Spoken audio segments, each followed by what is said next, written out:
This world is vast and beautiful, is it not? But when we feel lonely and hopeless, it feels like this world isn't enough. As if every life that is lived on this earth, every human being, just is not the same person as we are. When we feel lonely, we feel as if the entire world is not taking its own weight off of us. It's not sharing the weight, but placing its entire mass upon our hearts, upon our well-being. And we decline in health, both physically and mentally, if this goes on for too long, because as human beings, we are always meant to be connected to life. Not just the life of other human beings, the life of the universe, because we as human beings have the ability to conceive vastness, to conceive everything that is just before the void, beyond our knowledge. Now, I like to talk about loneliness and hopelessness when I feel lonely and hopeless, because when I muse to myself upon my situation, I feel that I always come to the conclusion that to live for oneself cannot be the way, is not the way. But to live with a purpose that connects one to everyone else is a wondrous life to live. Now, it is very difficult to walk towards that goal, walk towards that ability to see everyone else as not separate but as part of oneself. It is difficult, especially with society as it is factionalism when it comes to religion, spirituality, politics, economic ideas, ethnicity, and culture. All these factionalizations tear us apart when we think that just because we have our particular nature, that it is disconnected from everyone else's nature. No one people can exist by themselves. No one person can exist by him or herself.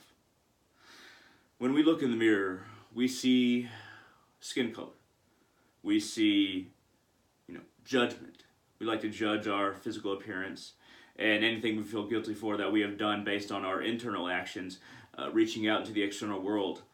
We tend to bring to mind when we look in the mirror because we're looking directly at what we usually think of as ourselves, not really seeing that there is a self behind the lesser self that we perceive.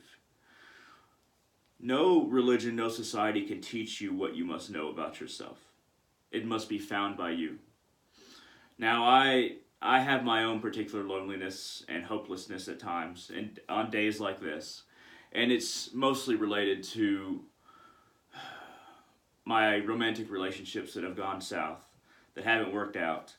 And in the last year, I just have not seen any woman that I can basically be myself with to the extent that I feel that connection between our true selves. Now, when I say myself, I mean my true self. We all have these personas that we put on, and they get dull. They dull our mind. They dull our ability to see ourselves as we truly are, and they dull our ability to feel. We must not decide who we are based on what other people want us to be, how other people see us, those people around us. We mustn't try to only blend in, but to at least stand out in whatever way we can express ourselves. Because a life without expression in some way is a life not there. Throughout society, you will see people becoming numb to their surroundings. You will see them accepting their job, accepting their state of affairs, and numbing themselves because it's easier. It's easier to be numb and approach the world than it is to be yourself and approach the world. Because the truth, it feels like we are vulnerable when we expose it. When we expose the truth about ourselves, when we show who we truly are and the path that we're on, even if we don't know who we truly are yet, we feel so vulnerable because we fear the judgment that our persona we place upon ourselves, so-called, protects us against. But it never does. It only dulls us. And, let's say, you have a true desire, a romantic desire like me. All my romantic relationships have gone south, and I'm not the best example, so maybe this is the best example for this instance. Now, I have friends. I have friends that I'm close to and I can share who I truly am with. But I desire to find a woman who I can do that with. I have female friends that I can do that with, but not ones that can exist in a partnership, a romantic partnership with me. Now, this is a very complicated way to say it, but I hope that you get the gist of what I'm saying. A lot of people think that I'm being too particular, or people in society are being too particular. Some people say they only like blondes. Some people say they only like women who are Christian, if that person is Christian, or the same religion as them, or the same political part of the same political understanding as they are. What I care about, and I'm still using myself as an example here. This is what I'm working through with you. What I have found that truly matters is a connection that is behind the persona. Now, our political ideology, our religion, a lot of the time, because religion has become very dogmatic and not personal. And when it comes to being outgoing, introverted, and being those set of ideas that we usually describe ourselves or other people with. People look for particular personas. And I've seen this in person after person in society. We look for a persona that we generally conceive as clicking with our own. And we limit our options based on what our persona can collaborate with, our understanding of that persona, rather. Now, not everyone does this, but I see this far too often. Myself, I would not care if somebody was a different religion, if a woman was a different religion, if she was introverted, extroverted, if she was had a different political ideology. I'm looking for true connection, but I also understand, this is where I'm going beyond the example that I'm using, that is myself.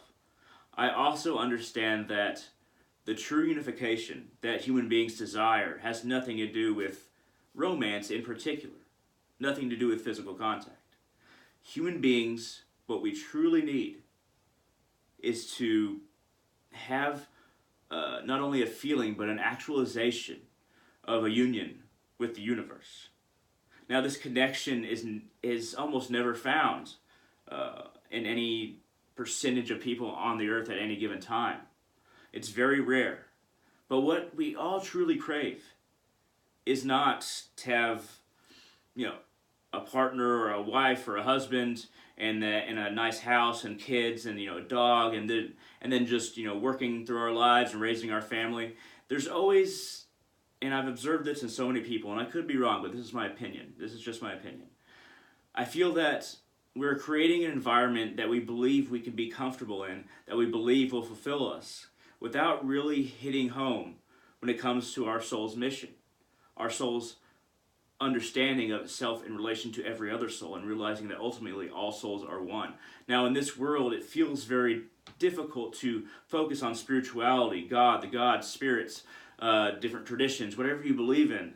It feels very difficult because we're constantly dragged back into our role in society, not our role on the grander scope of what the human soul is seeking. And the human soul is most certainly seeking unification with everything else. And to a certain extent, the average life does achieve that, to varying degrees, but it's still through external means. And we're reborn again and again and again here, just because Dharma, the fabric of reality, and karma, our exchange with good and ill actions or skillful and unskillful actions that we commit to.